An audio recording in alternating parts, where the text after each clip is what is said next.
The FDA is reviewing a new medication that, if approved, would become the first approved therapy to reduce the cognitive and functional decline of people living with Alzheimer's disease. Gina Waterhouse participated in a clinical trial at Mayo and was prescribed the medication. She joins us via Zoom, along with her husband, Steve, and Alzheimer's specialist, Stephanie Wardlow. Good morning to all of you. Thanks for being with us. Good morning. Thank you. So, Good morning. Gina, I'd like to start with you first, if you don't mind. Would you explain what kind of symptoms you were experiencing that led you to participate in the clinical trial? Well, you probably should ask him because I didn't think anything was wrong. But what happened was we had a company at the time and our employees started complaining to him about things I was missing.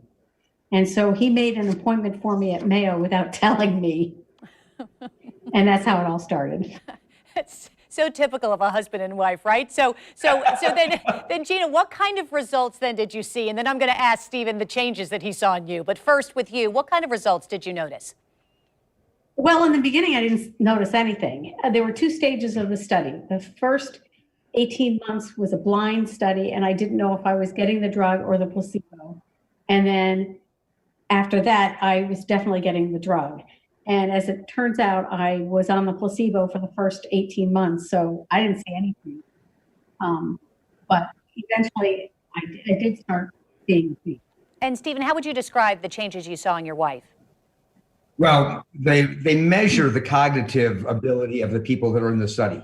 And Gina is one of the very, very first people to ever show cognitive improvement.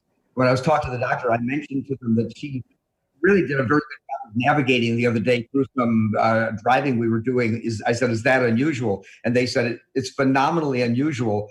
And then they showed us the results. And the doctors were beside themselves. They'd gone their whole career and never seen cognitive improvement from a drug.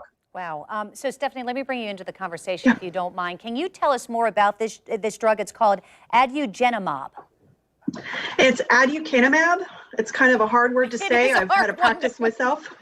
It is.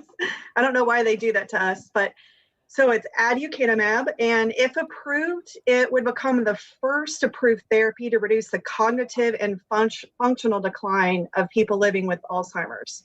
So it also would be the first therapy to demonstrate that removing beta amyloid, which is a protein in our brain that accumulates when you have Alzheimer's, that removing the beta amyloid resulted in better clinical outcomes.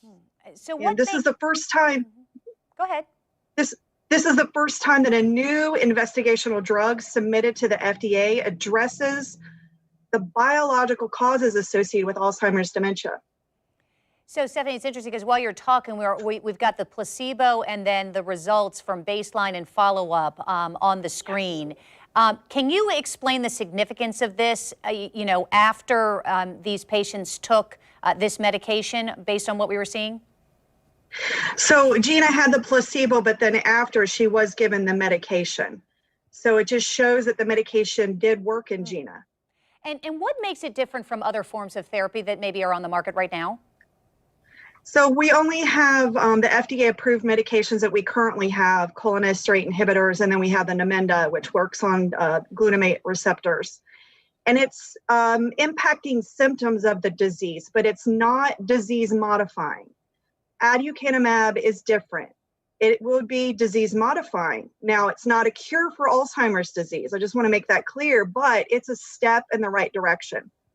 There's certainly other clinical trials that are going on right now that are extremely important. For example, the U.S. Pointer study is going on. It might be a combination of medications and lifestyle interventions that is needed, just like we do for heart disease. But still, I just want to say that this is an exciting time for the Alzheimer's research community and, of course, those living with the disease.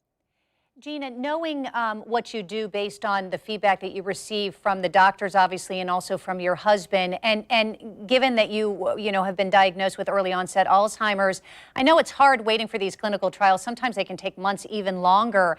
How are you? Are you? I know that you were taking the medication initially, but then the trial ended and stopped. How are you doing?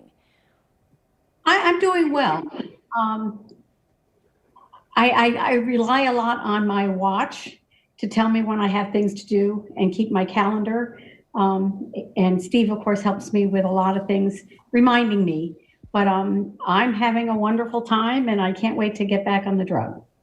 Well, thank you both, you and your husband, Stephanie, for joining us. Really appreciate it. And when it gets through FDA, and we hope that it's the results that you're looking for, we'd love to have you back on and tell us more about the impact that it's having on you and your life and your family as well. Thank you for your time this morning.